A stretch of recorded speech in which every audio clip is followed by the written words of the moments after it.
April 8th, 1997, the federal ADX Supermax prison in Florence, Colorado, the most secure in the United States.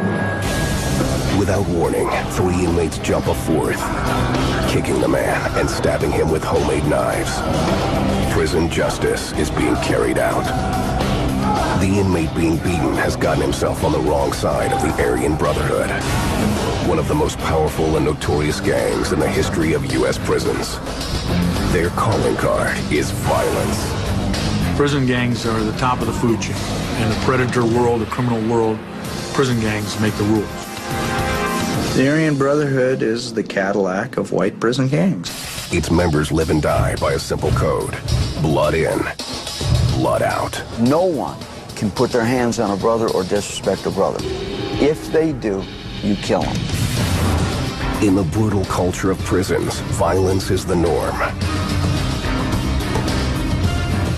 And for more than 4 decades, the Brotherhood has been among the worst offenders. Now, rarely seen video reveals the savagery of America's most murderous prison gang as former members spill their secrets. You had to be vicious. If you took a guy out and just butchered his ass in front of everybody, other people seen that and they didn't want it happening to them. Blood in, blood out, man. You gotta wet your steel. 40 years after its birth, the tentacles of the Brotherhood reach far beyond prison walls. The hand of the AV could reach out and snuff your life out.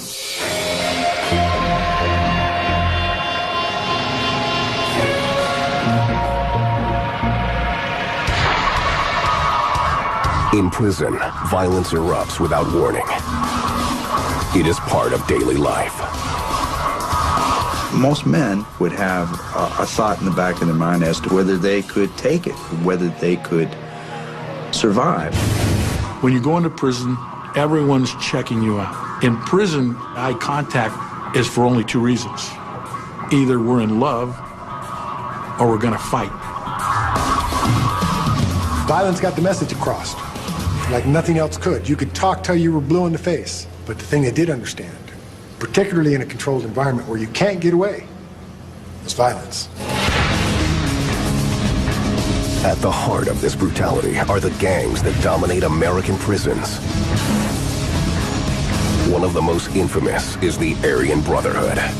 Though small in numbers and outmanned in the yards, Aryan Brotherhood members have carried out contract killings, dominated the drug trade, and intimidated the most notorious inmates to enter the system. We're talking about a whole bunch of personalities that are alpha dogs, okay? And they all want to be the biggest and baddest guy on the yard. They have huge egos. You make an example, and you do it publicly, in the light of day. If it comes to it, you'll run them down into the warden's office, you'll butcher them on the warden's desk. If the warden gets in the way, you'll butcher him too. His parakeet gets in the way, you'll kill that too. That's how the Aryan Brotherhood functions, through terror. The Brotherhood's unequaled use of brute force has been a trademark throughout its history, which begins in the yards of California's oldest penitentiaries. This is Folsom Prison in Represa, California, just outside of Sacramento. It's home to about 4,100 inmates and one of the birthplaces of the Aryan Brotherhood. Built by convict labor in 1880, this was one of America's first maximum security prisons. From the beginning, races mixed freely in the yard here, and by all accounts, with relative peace for the first 80 years. That all changed in the tumultuous 1960s, when rival gangs, including the AB, began competing for power. Today, Folsom's yard is a patchwork of races and ethnicities. No filming the animals!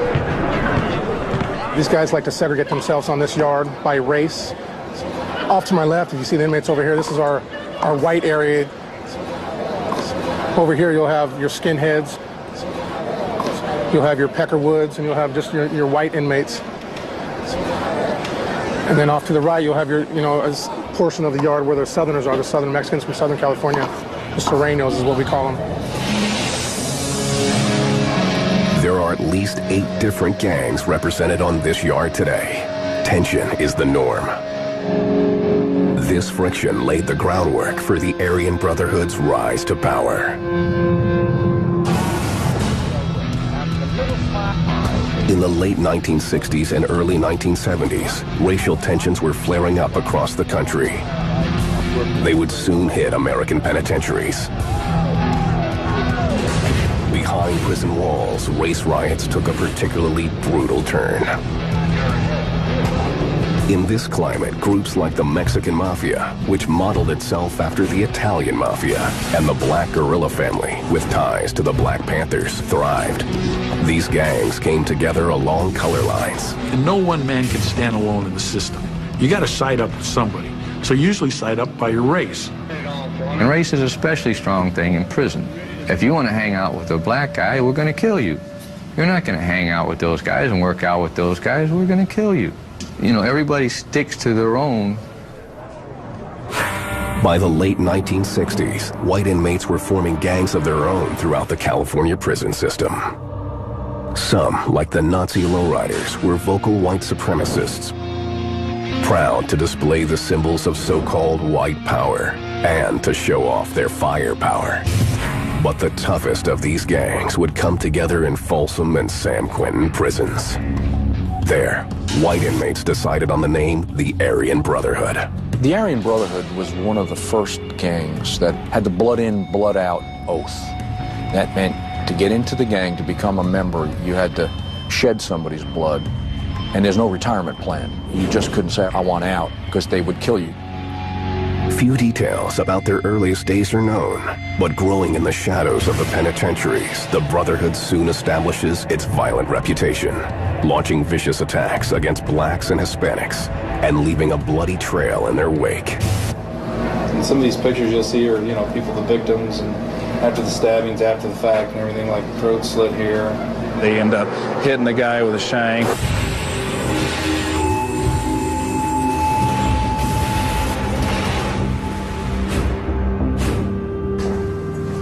Some of these crude but deadly weapons have been preserved in the Folsom Prison Museum. By 1970, the Aryan Brotherhood was a force within the 30-foot-high walls of Folsom. The gang managed to stay off the radar of prison officials, but it was eyeing new talent. 3 decades ago, Michael Thompson was a young inmate landing in the state pen for the first time, serving a life term for murdering a drug dealer. New inmates are called fish, and Thompson was a big one, standing 6'4" and weighing 285 pounds. I had huge gills, green gills, and was extremely naive about the way things were and how things operated. Well, this is the big house. And this is where the big boys play. Soon after he arrives at Folsom, Thompson is called out by members of the Black Guerrilla family. He's told to come to the yard prepared to fight. I cut myself a piece of metal and I made a knife, and it wasn't a very good knife. And you have to keister stash this. You have to secrete it in your rectum. So I'm standing out in the yard trying to bring this knife out of my rectum, and it's not coming. Finally, I have to lay down on the ground and start rubbing my stomach. Thompson is able to remove the blade and attack his opponents, leaving one badly wounded. When you engage in what we're talking about here, a knife fight, and you're driving up on a man and you feel that knife enter his body, and that air comes out of him, and you feel that energy drain, it changes your life forever. I don't care who you are. Thompson says he is soon approached by a man named T.D. the Hulk Bingham. Bingham is one of the leaders of the Aryan Brotherhood at Folsom. He is impressed with Thompson's size and fighting skills. My naivete prevented me from understanding what was occurring here. These were the heavies of the Aryan Brotherhood, and they wanted me to join their group. Thompson takes the brothers up on their offer.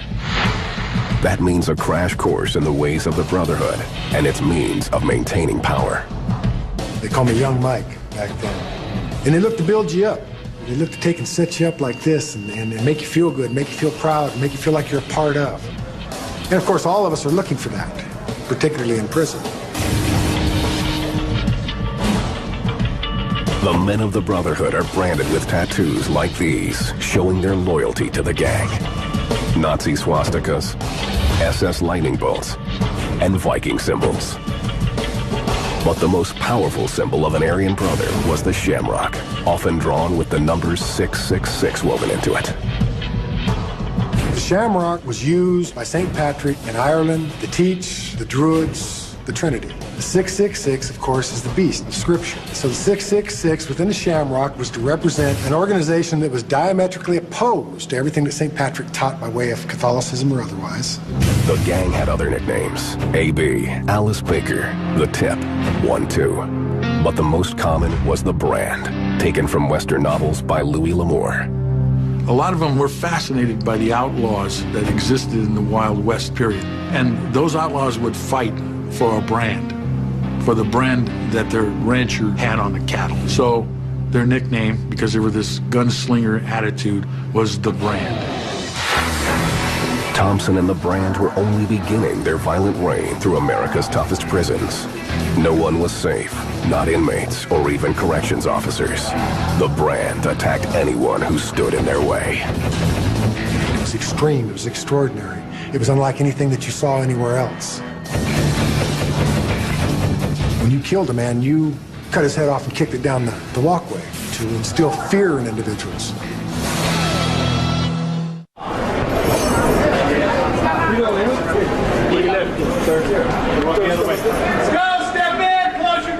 In prison, inmates' lives are controlled by the turn of an officer's key.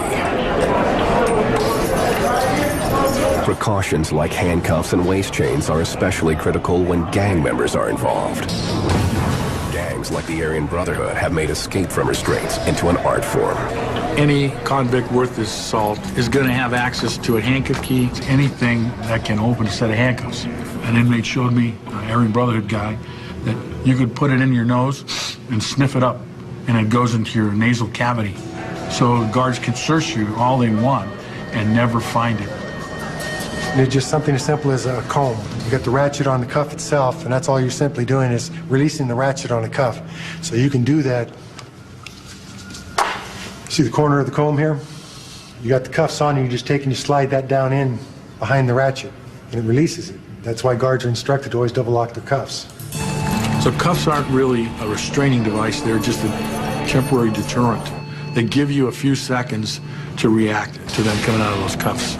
Techniques like these have allowed inmates to take violent revenge on enemies, despite the presence of handcuffs, guards, and guns. They also allowed the Aryan Brotherhood to dominate prisons for decades, and gave them such power that the most feared man in America came to them for protection. 1972.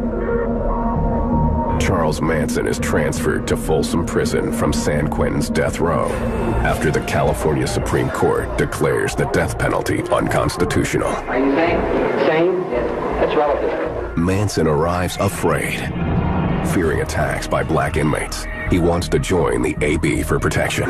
The brand says no.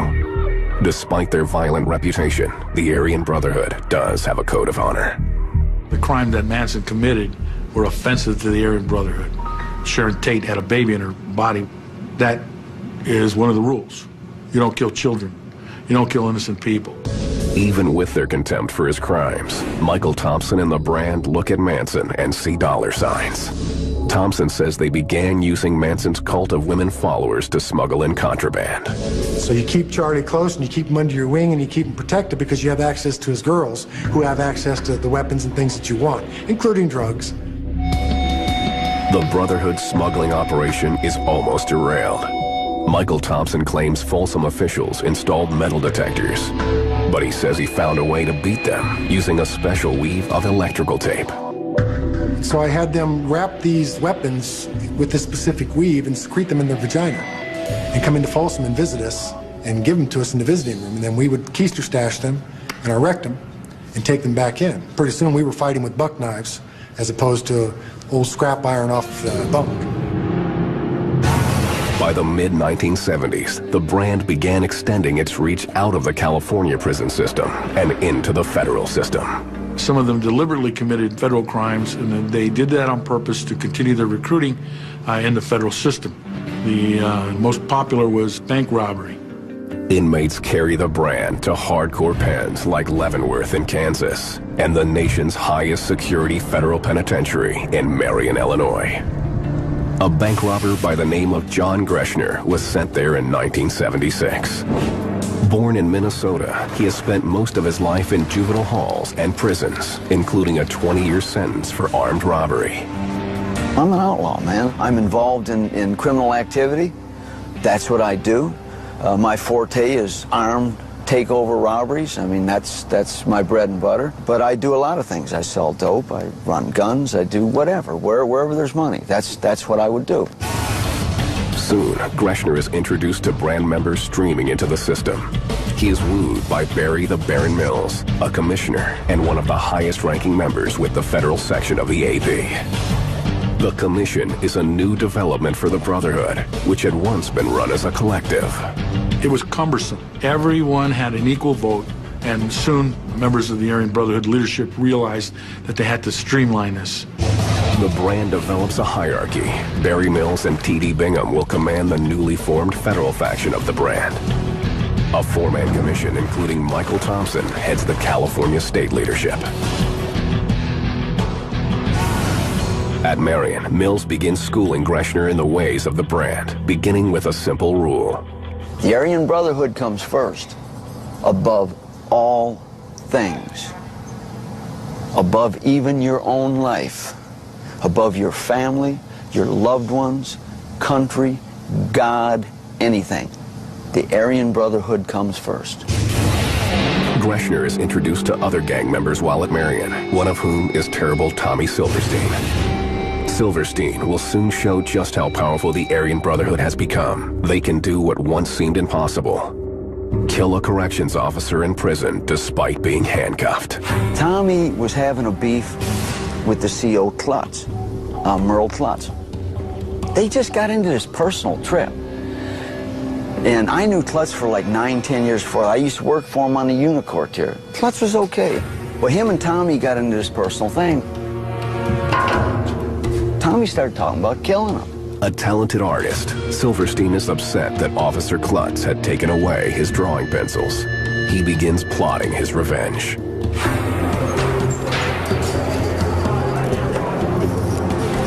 On October 22nd, 1983, Silverstein is led from his daily shower to his cell by Klutz and two other guards.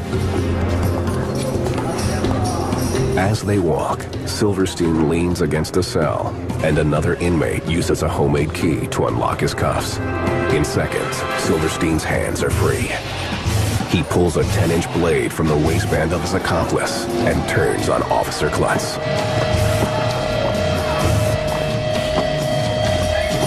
Tommy stepped out, boom, boom, boom, hit Klutz like 37, 38 times, killed him.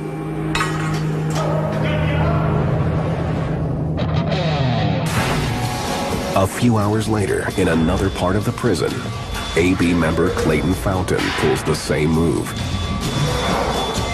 stabbing 3 guards, killing 1. And his answer to why he did that was, I didn't want Silverstein to have a bigger body count than me. It was the first time in the history of the federal prison system that 2 guards had been killed on the same day. And it happened in the most secure prison in the U.S. The message was clear. No one can stop the brand. They are going to continue to kill, even from their isolated cells within the prison system. There's no safe place. For some inmates, the battles that erupt in the yard are a means of revenge, an expression of brute force. For the men in the Aryan Brotherhood, or AB, this violence was part of something bigger. And in the 1980s, they began to see themselves as more than just racist thugs. They envisioned building a criminal enterprise that would conduct white-collar crimes like ID theft and extortion. Still, in 1983, there were only about 100 AB members in the California prison system, out of around 35,000 inmates. They controlled prisons in part through intensive training. The Brotherhood immersed its new recruits in the way of the brand, supplying reading lists, prepping them for battle, and instilling in them a warrior mentality. They read Nietzsche, Sun Tzu, The Art of War, The Prince, Machiavelli. These guys read these things. They're intelligent people. You had to be, if not smarter than everybody else, you damn sure had to seem smarter than everybody else. Bob Overton first heard of the Aryan Brotherhood while he was in prison in Oklahoma, serving a life sentence for murder. I would see these guys and I'd say, yeah, well, you know, they're smart, they're personable, they're in top shape, good physical condition, they're strong, command respect. Well, you want to be like that. The Brand was impressed with Overton's military background. It's like a courtship you're seduced in, you know. And I mean, the brother that first met me actually wrote me poems, battle poems, you know, about you, about your life. They listen to what you've done, where you've been, and writing these things. And, you know, they're helping you, they're educating you. As a brother, he was groomed to be a more efficient killer. We studied Gray's Anatomy, anything, you know, so you would know exactly where and how to kill someone when you needed to. But this schooling wasn't for every white inmate. Only a few were considered worthy to wear the shamrock tattoo. I could get 20 guys that been in the fire, been on those battlefields, and you could get 1,000 guys that are just scrap, just dudes talking the talk but not really walking the walk, and them 20 guys will just decimate them. In the 80s, though, as the Brand's power increased, this warrior culture was threatened. A rift developed within the Brotherhood. The trouble began when the Brand began to enforce its rules with hits not just on inmates, but on those outside prison walls. 1983, Southern California. The AB is seeking payback against an inmate named Steve Barnes. He snitched on a fellow Brand member and agreed to testify against him. They can't get to him, so they have Barnes' father killed instead.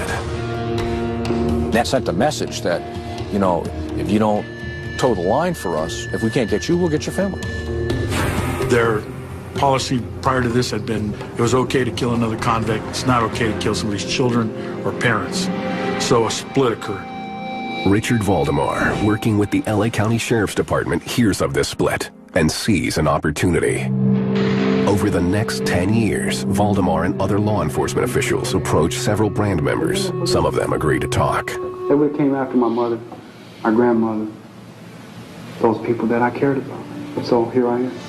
In these once confidential videotapes, the men say that the AB are not just going after enemies, they're going after too many of their own. They'll kill me whenever they get a chance.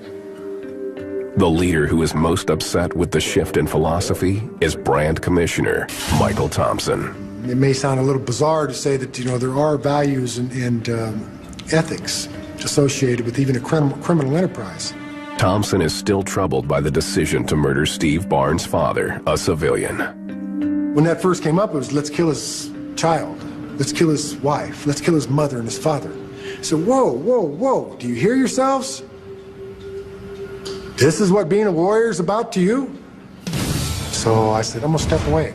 Michael Thompson has made a decision that puts his life at risk. He begins cooperating with Valdemar. When he does, Thompson is breaking the Brand's #1 rule, turning against his brethren. There's no going back.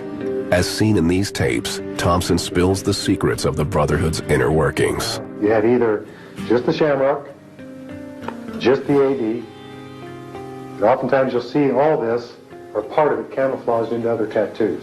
Okay, Say if you have a collage on your arm, correct. if you look, sometimes you'll see 3 6s collaged in. And those are the type of things you want to look for. Then I would lecture about how to beat the metal detector, about the philosophy and psychology associated with gangs in general, about how to make a weapon, about manipulation of staff, things like that. During the debriefings, Thompson makes a startling admission. The Brotherhood's focus was changing from being a gang that ruled through terror to using terror to make money. We saw the Hells Angels doing it. We saw them making money. We saw the Mexican Mafia do it and making money. Why shouldn't the Aryan Brotherhood? And despite this rift, the Brand did make money. The gang was expanding into new kinds of crime, including armed robbery and prostitution, all from inside prison. We started approaching it from the idea of a business, and that had value, and I understood that. So we began to restructure the organization. By the early 90s, the brand was running drug trafficking rings inside the country's most notorious prisons. It was reported that at Leavenworth in Kansas, over 1,200 inmates tested positive for heroin in 1995. At Pelican Bay State Prison in California, AB member Bob Overton was in charge of dealing drugs on one of the yards. If anybody on the yard was bringing any drugs on the yard, we were to get our cut from the business. It entailed keeping race relations with the other races. You know, if there was a problem between the whites and the blacks or the whites and the Mexicans, whoever the problem was, you would mediate. But no gang, even the AB, can keep peace on the yard all the time. Pelican Bay State Prison in Crescent City. Violence explodes between rival black and Hispanic gang members in 2000.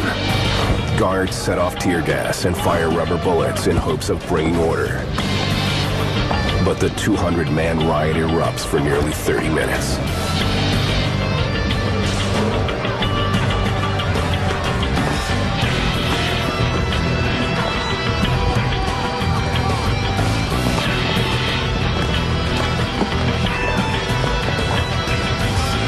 Dozens of inmates are injured, and one is killed, mortally wounded by a prison guard's gunshot.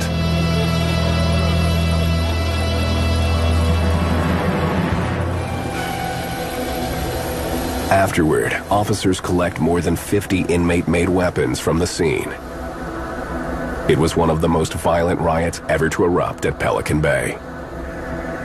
For the Aryan Brotherhood, this kind of disorder only disrupted business.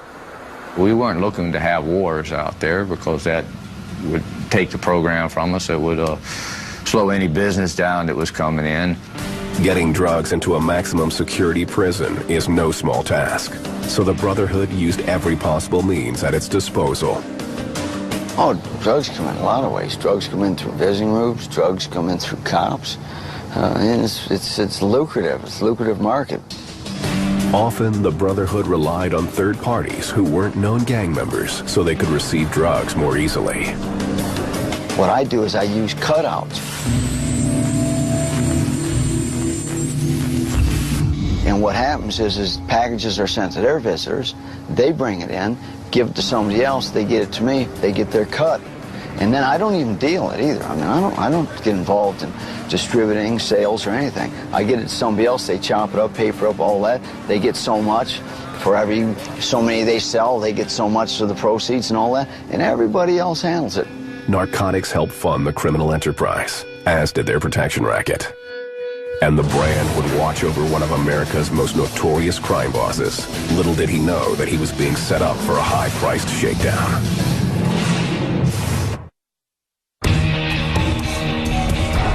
Corcoran State Prison in California's Central Valley, 170 miles north of Los Angeles. Once infiltrated by the Aryan Brotherhood, Corcoran is still home to several white gangs. This is the mess hall. Inmates get 2 hot meals a day and a bagged lunch. Officers pat down the inmates as they leave the mess hall, checking for weapons, contraband, and fruit, which can be used to make pruno. You know, sometimes we looking for weapons, drugs, inmate manufactured alcohol. Today, members of the Investigative Services Unit, or ISU, are searching the cell of an inmate. 131. They first remove the man and temporarily place him in the shower cell. And these inmates had 24 hours to hide anything. So we got to beat them at what they do in 8 hours of our shift. These officers go through every inch of the inmate's cell. These particular ones have a little button right here which you can remove, in which they can hide contrabands inside the TV itself without breaking the seal. Right here would be fishing line, which we consider contraband. Inmates would take this, they would attach an object on this end, throw it under the door, exchange information, food, weapons with the fishing line. Sometimes you come across small items like this that you have to look for a piece of heroin the size of a match head. As part of their efforts to neutralize gangs at Corcoran, officers with the ISU have collected examples of weapons and drugs confiscated from inmates. This was cereal, and what they're doing is they get boxes of cereal and break a piece of cereal, put a small bundle of heroin or methamphetamine in, and coat it back with the cereal and glue it and put them back in the box, reseal it, and send it in. If you were to purchase an ounce of heroin on the streets, you can purchase it anywhere from around $800 to $1,000. You can turn around and sell that ounce of heroin inside Corcoran State Prison for anywhere from $30,000 to $36,000. For the Aryan Brotherhood, drugs were a long-standing source of cash. Protection was another, and a lot simpler than smuggling drugs. Pay the AB and get security from other prisoners. Among the Brotherhood's most high-profile clients was the Teflon Don, John Gotti.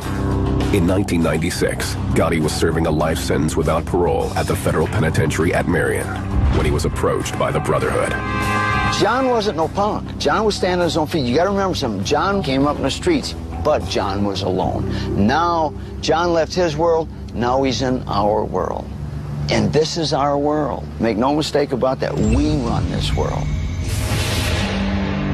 After 2 years of kicking more than $50,000 in protection money to the AB, Gotti decided that he had enough of his own foot soldiers in custody to protect him. He was wrong. When he stopped paying protection, the Aryan Brotherhood employed the services of someone associated with the Black Guerrilla family, an African-American, and had that African-American assault Gotti. Gotti is attacked in the yard and asks the AB to reinstate his protection and to kill his attacker. He was farming out to any white groups that could pick it up, but specifically the AB. He wanted this guy hit. Gotti dies of throat cancer before the hit is ever carried out. Some believe the brand never intended to do the deed. Instead, the gang was flexing its muscle, fleecing the one-time head of the Gambino crime family. Underlying the Brotherhood's operations is a complex system of communications. At Corcoran, officers John Lunas and David Gomez monitor and disrupt the chatter between gang members. What we have here is what we call kites. And what they do is, these are means of communicating. Well, the reason why these particular kites are in an envelope was that because these kites were transported from another institution in a rectum of an inmate. But they don't write one kite. If one guy comes down, it's not like we send one letter.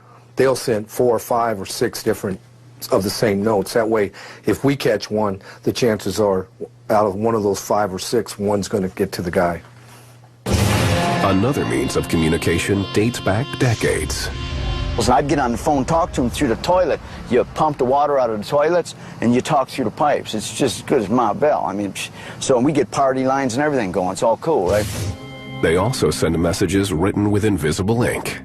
I used to be called hit and miss, the old slang term hit and miss, which meant piss. Literally piss, urine. And you write in it, and when you heat it up, it turns brown. But the most complex correspondence for the AB is drawn from a 16th century philosopher named Sir Francis Bacon. The Baconian or biliteral cipher is a complicated code using 2 different alphabets to mask a single message. Printed letters are assigned an A, while letters written in cursive are given a B. The different combinations of A's and B's represent letters of the alphabet. In this code, BBBAA equals the letter C, while AAABB represents the letter O. The result, confirm message. These codes kept the Aryan Brotherhood alive for decades. They also helped the federal government bring the most wide-ranging indictment ever against them. November 1998. Racial tensions boil over at the ADX Supermax in Florence, Colorado. Aryan Brotherhood leader T.D. Bingham joins this fistfight against members of the D.C. Blacks prison gang. This prison surveillance video would come back to haunt Bingham. In March 2006, it became evidence against him in federal court as he stood trial for murder and conspiracy with 3 other members of the Brotherhood's leadership. It was the government's attempt to punish a group of self-avowed outlaws who were already behind bars. But this time, they would face the most severe punishment: death by lethal injection. For decades, prison officials tried to break up the Aryan Brotherhood and failed. Now, prosecutors turned to a federal racketeering statute known as RICO. Under it, any member of a criminal organization would be liable for any crime that the organization carries out. In the case of the AB, prosecutors filed a 10-count indictment in 2002 against 40 brand members. Everything from extortion and drug dealing to multiple murders. The government had to prove that there was a criminal enterprise that operated with the goal of being murder, extortion, drug trafficking, and that the defendants were members of that enterprise. At the first of several trials, 4 top AB leaders went before the jury in March 2006. Christopher Gibson, Edgar Helve, and the men in charge of the Federal AB Commission, T.D. Bingham and Barry Mills. Federal prosecutor Terry Flynn introduced thousands of pieces of evidence against them, including assaults and murders, captured on videotape. The most graphic, this video, shot by a corrections officer at the Supermax. In it, Christopher Gibson and 2 associates carry out a vicious assault on an inmate named Michael Nevergall. The Nevergall videotape depicts Christopher Gibson and 2 Mexican Mafia members stabbing an inmate in the ADX. It's a rather horrific video, and you can see Gibson and the other ones kicking and stabbing the inmate as he is lying in the middle of the rec yard. Stabbed more than a dozen times, Nevergall barely survives the knife attack. After the video was introduced, prosecutors continued laying out their evidence, utilizing the Brotherhood's secret records. 2 key documents confiscated from an AB leader's cell in Marion Prison bolster the case. They're what I like to call the mission statements of the Aryan Brotherhood. Documents that detail how the Aryan Brotherhood will operate. This one, written in 1993, reveals the intricate details about the brand. First, it clearly states the AB's intention. Our primary goal is to transform us from a dysfunctional prison gang into a viable and productive criminal organization. Then, it lays out the structure of commission, council, businessmen, and enforcers. Finally, the document reveals the gang's pledge. The AB asks for your mind, heart, and life. Do you give us that? The new member responds, I pledge my mind, heart, and life to the AB. Then, prosecutors turn the brand's own secret communication against it. They present the most damning evidence, a letter written in the complex biliteral code. It begins with the word Bubba and appears to congratulate an AB member on the birth of a baby. When prosecutors crack the code, they realize it's a call for a race war against the brand's nemesis, the DC Blacks prison gang. The defendants had worked out a code for murder, baby boy versus baby girl. If it was going to be a baby boy, meant that it was going to be war with the DC Blacks. A letter sent from the AB leadership deep within the walls of the Colorado Supermax led to the murder of 2 African Americans at the federal prison in Lewisburg, Pennsylvania. The jury finds the 4 leaders guilty of murder, racketeering, and conspiracy to commit racketeering. But after 5 days of deliberation, jurors can't agree on a sentence. The judge declares a mistrial. The default sentence, life in prison. But all 4 men are already serving life sentences. Immediately after the trial, Flynn calls the case a success, saying it proves that the government will go after violent prison inmates. Others view the outcome as a failure. What deterrent is a life sentence? Absolutely nothing. They're already doing life. Prison is their home. This is the environment they thrive in. So it's not a punishment. We needed the death penalty to send a message to the others. We take the murder of other inmates and staff and civilians serious. As a result of the 2002 indictment against the brand, all known members have been rounded up and placed in the most restrictive housing units. Officials believe they have the Aryan Brotherhood under control, for now. But they have no way of knowing which gang might become the next AB.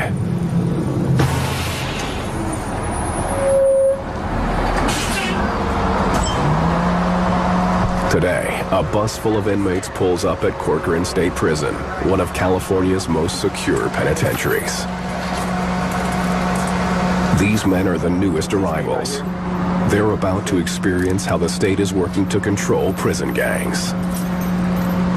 Their destination is the Secure Housing Unit, or SHU.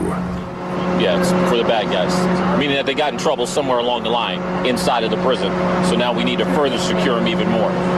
To earn your way into the SHU, you've either assaulted someone in the general population, are a known gang member, or both. A lot of gang members in the SHU? Probably the majority of them.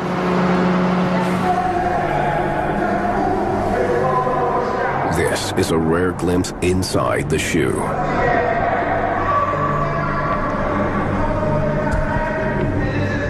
A prison within a prison, it's where the most problematic inmates are housed. And this is what yard time is like for a Corcoran SHU inmate. The only time they spend outside their cell is in a steel cage. Less human contact means less likelihood of murders and other crimes.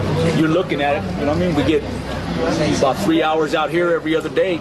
That's about it, you know what I mean? Other than that, you get your 3 meals a day and a 5-minute shower. That's it. You got 5 minutes. The rest of the time, you just sit in your cell and read, you know what I mean? Do what you can to try and maintain your sanity. The Corcoran SHU can handle more than 1,000 inmates, and it often reaches capacity. For California AB members, they either serve their time in the SHU or cooperate with authorities and live out their years as protected inmates, but also as marked men. John Greshner and Bob Overton have spent most of their adult lives behind bars, but their willingness to turn on the Brotherhood has earned them points with authorities and a chance at parole. It's unknown if that will ever really happen. They say that they have stayed out of trouble on the inside, and they have a cautionary message. If you stay in a gang, you're going to jail. Don't think you're the exception to the rule. Nobody's the exception to the rule. You know, I used to think all this stuff, yeah, him, that happens to them. It don't happen to me. Oh, it happens to you, too. It happens to everybody. You know, this prison system is no glamour in here. There's nothing to bring somebody here. This is not a life. This is just an existence. Michael Thompson lives a slower life compared to his days as a self-described AB warrior 30 years ago. Today, he talks of avoiding conflicts in the yard, but he speaks with a quiet, ominous warning. So now I go out to this yard here, and I got some drunk that rides up on me, and he squares back, and he says, doubles up his fist, and he says, "Do we have a problem?" I'm thinking, I said, "No, sir, we don't." And I turn around and I walk away. See, that's part of my evolution. But little does he know. See, I could crush his face.